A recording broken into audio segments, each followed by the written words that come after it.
18 जून को पुणे के लोहागढ़ किले में केतन अग्रवाल के मर्डर की स्क्रिप्ट दरअसल 6 जून को लिखी जा चुकी थी।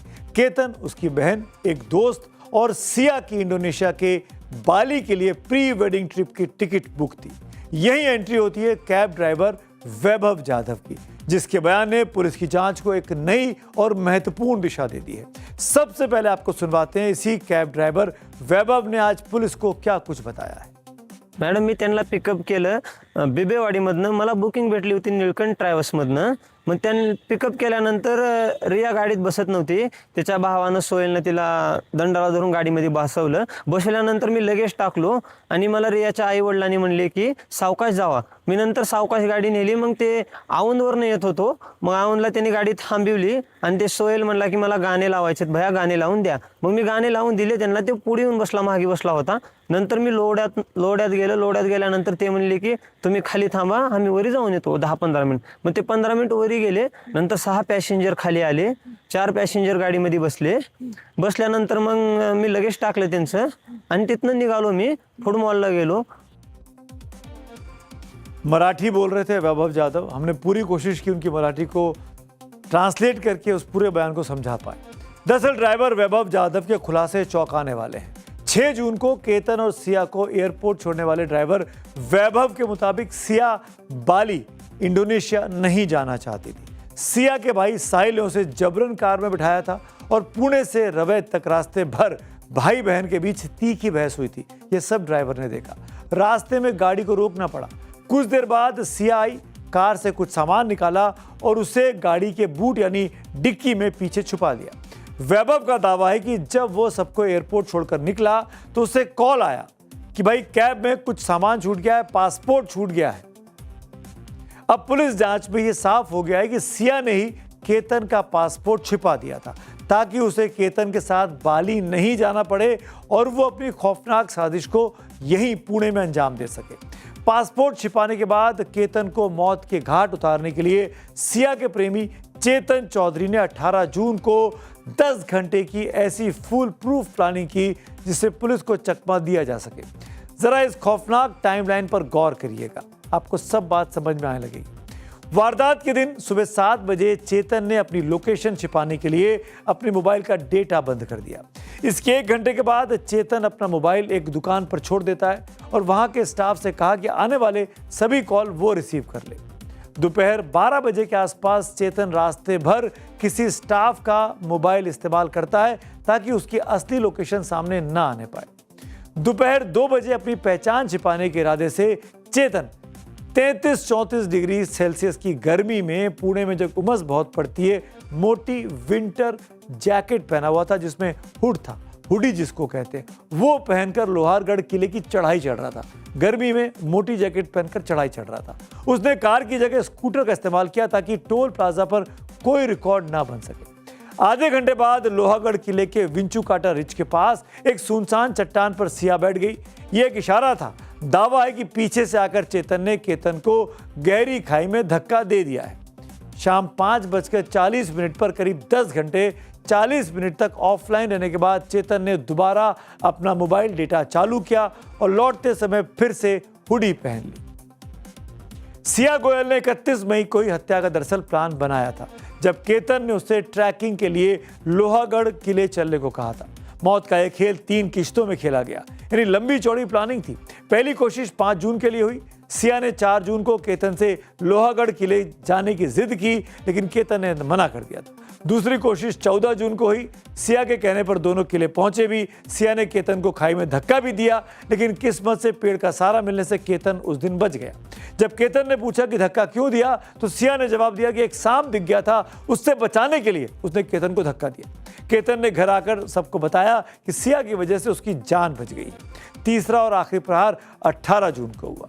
19 जून को सिया का जन्मदिन था, जिसके लिए केतन ने महाबलेश्वर में लग्जरी रिजॉर्ट बुक किया था, लेकिन सिया ने प्री वेडिंग फोटोशूट का बहाना बनाकर केतन को फिर लोहागढ़ किले पर ही बुलाया। इस बार चेतन भी वहां मौजूद था और चेतन और सिया दोनों ने मिलकर केतन को मौत की नींद सुला दिया, यह आरोप लगा है।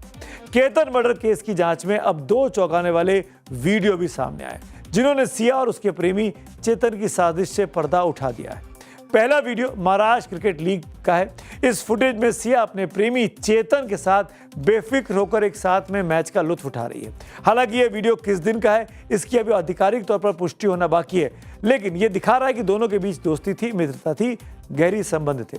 लेकिन दूसरा वीडियो इस मर्डर मिस्ट्री का सबसे बड़ा सुराग बन गया। यह फुटेज पुणे के एक कैफे का है और तारीख 17 जून का है, यानी केतन की हत्या से ठीक 24 घंटे पहले का। दावा किया जा रहा है कि इसी कैफे की टेबल पर बैठकर दोनों ने केतन की खौफनाक मौत की पूरी स्क्रिप्ट फाइनल की थी। मर्डर से ठीक एक दिन पहले की यह मुलाकात अब पुलिस की जांच का सबसे अहम हिस्सा है।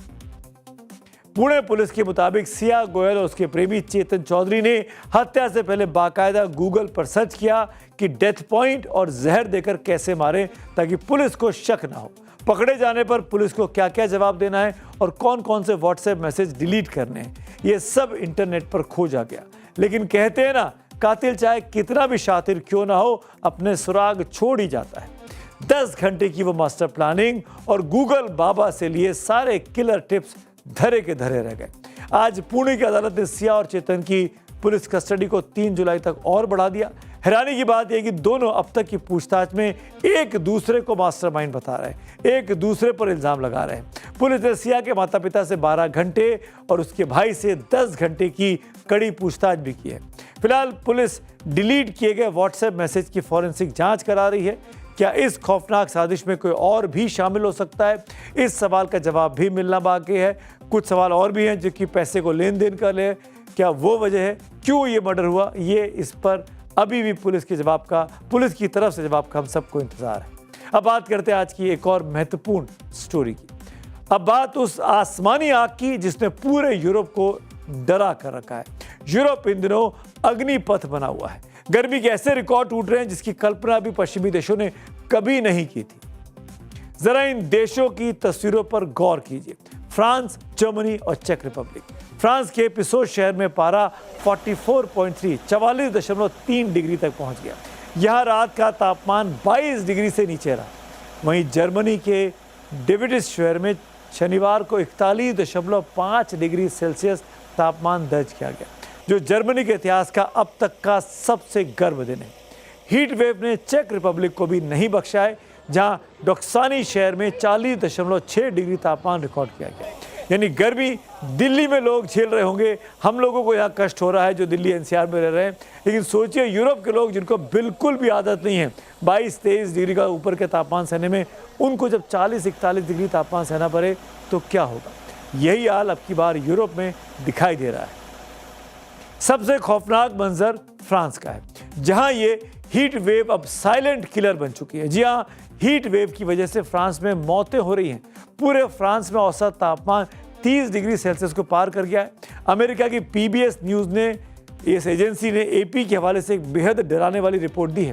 फ्रांस में आम दिनों में हर रोज़ सभी कारणों से मिलाकर करीब 900 से 1000 मौतें होती थी, लेकिन 24 जून को जब गर्मी अपने चरम पर थी तो एक दिन में 1200 से ज़्यादा मौतें दर्ज की गई। इसके ठीक अगले 2 दिनों में मौत का यह आंकड़ा 1400 प्रतिदिन को पार कर गया। जान गंवाने वालों में 85% लोग 65 साल या उससे अधिक उम्र के हैं। अकेले राजधानी पेरिस की बात करें तो यहाँ इमरजेंसी मेडिकल सर्विसेज ने शुक्रवार को 24 घंटे के भीतर 109 मौतें दर्ज की। गर्मी से बचने के लिए फ्रांस में इन दिनों हाहाकार मचा हुआ है। फ्रांस के शेम्ब्री शहर में एक बड़े इलेक्ट्रॉनिक्स स्टोर के खुलते ही एयर कंडीशन और पंखे खरीदने के लिए ग्राहकों में ऐसी भगदड़ मची कि धक्का मुक्की की नौबत आ गई। वहाँ के लोगों ने कभी एयर कंडीशन लगाए नहीं थे, अब एयर कंडीशन लगाने के लिए मारपीट हो रही है। वहीं फ्रांस के पेरिस के एक सुपरमार्केट में खरीदारों की इतनी भारी भीड़ उमड़ी कि चंद घंटों के भीतर ही पंखे और कूलर का पूरा स्टॉक इस सुपरमार्केट से खाली हो गया। इस जानलेवा गर्मी पर वैज्ञानिकों ने दुनिया को साफ साफ चेतावनी दी है। एक्सपर्ट्स का कहना है कि यूरोप का तापमान दुनिया के औसत तापमान के मुकाबले कहीं ज़्यादा तेज़ी से बढ़ रहा है। ये सिर्फ एक अलार्म है। भविष्य में ऐसे हीट वेव न सिर्फ ज़्यादा बार आएंगी बल्कि ये और ज़्यादा दिनों तक टिकेंगी भी। अगर ग्लोबल वार्मिंग पर अब भी एक्शन नहीं लिया गया तो कुदरत का ये कहर और ज़्यादा भयंकर और जानलेवा हो सकता है। अब बात करेंगे कार्यक्रम के आखिर में पब्लिक व्यूज़ की। राम मंदिर चंदा चोरी मामले पर सत्यनारायण जी लिखते हैं, जब तक गैर राजनीतिक ट्रस्ट नहीं बनाया जाएगा तब तक वहां चोरियां रुकने वाली नहीं है। पंजाब के बेअदबी वाले मामले पर शांतनु गोस्वामी का पोस्ट है, कानून सख्त करना आसान है, उसे निष्पक्ष लागू करना मुश्किल। बेअदबी पर सख्त कानूनी प्रावधान है, अब नजर इस बात पर होगी कि न्याय होगा या सिर्फ सियासत ही होगी। जनता के व्यूज को हमेशा चक्रव्यूह में जगह मिलती है और आपके व्यूज पर ही हम पूरा शो तैयार करते हैं। बहुत बहुत धन्यवाद हमारे साथ अपने आप को जोड़ के रखने के लिए। आज के लिए इतना ही, कल फिर मुलाकात होगी, तब तक के लिए शुभ रात्रि।